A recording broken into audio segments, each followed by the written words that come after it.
আসসালামু আলাইকুম গাইস, ইসমি ওয়ারাফাত। Welcome to my another video guys. অনেক দিন পর আপনাদের মাঝে চলে আসলাম। তো আজকে অনেক দিন পর হঠাৎ করে প্ল্যান হলো যে কোথাও যাব।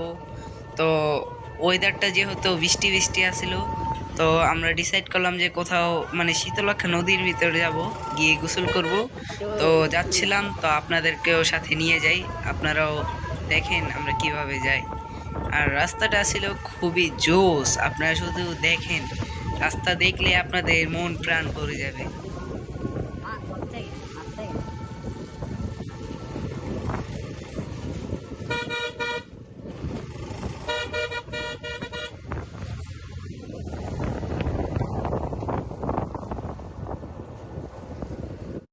এখন আমরা প্রায় শীতলক্ষা নদীর কাছাকাছি, মানে হাঁটাবো রোডে, হাঁটাবো মেইন রোডে উঠে পড়ছি।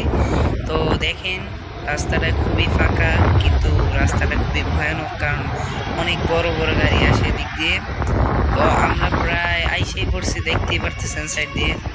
দেখতে বলছিলাম যে এই রাস্তাটা খুবই ভয়ানক, দেখতেই পারছেন একটা বড় ট্রাক কিভাবে আসলো। তো আমরা প্রায় আইসা পড়ছি, আর 2-1 মিনিটের মধ্যে আমরা আমাদের গন্তব্যে চলে যাব।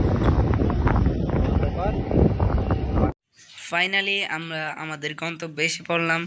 তো আপনারা দেখতে পারতেছেন যে গামছাটা, কারণ গামছাটা আপনারা ফার্স্টই দেখেছেন। তো আপনাদেরকে বলছি আমরা এখানে আসার প্ল্যান করছিলাম। তো দেখেন শীতলক্ষা নদীটা কত ওয়াও, আর পানিও খুবই পরিষ্কার। কিন্তু আজকে এখানে মানুষ বেশি গোসল করতে আসেনি, আমাদের আগে চলে গেছে। আর আপনারা দেখতেই পারতেছেন যে ওয়েদারটা কত মেঘলা মেঘলা। আর এই মেঘলা ওয়েদারে যদি গোসল না করি তাহলে কি আর ভালো লাগে?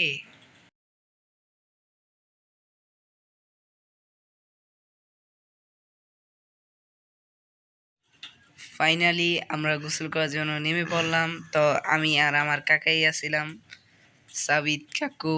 তো দেখেন আমি একটা ডুব দিলাম, আমি সাঁতার পাই না তাও নামলাম। আমরা গোসল শেষে চলে আসলাম, দেখতেই পারতেছেন। আর মানে শীতে এত কাঁপতেছিলাম যে আর ভিডিও করি নাই। দেখতেই পারতেছেন আমাদের বাসার সামনে এসে পড়েছি এখন। আজকের জন্য ভিডিওটা এখানেই শেষ, আবার দেখা হবে অন্য কোনো ভিডিওতে। আসসালামু আলাইকুম।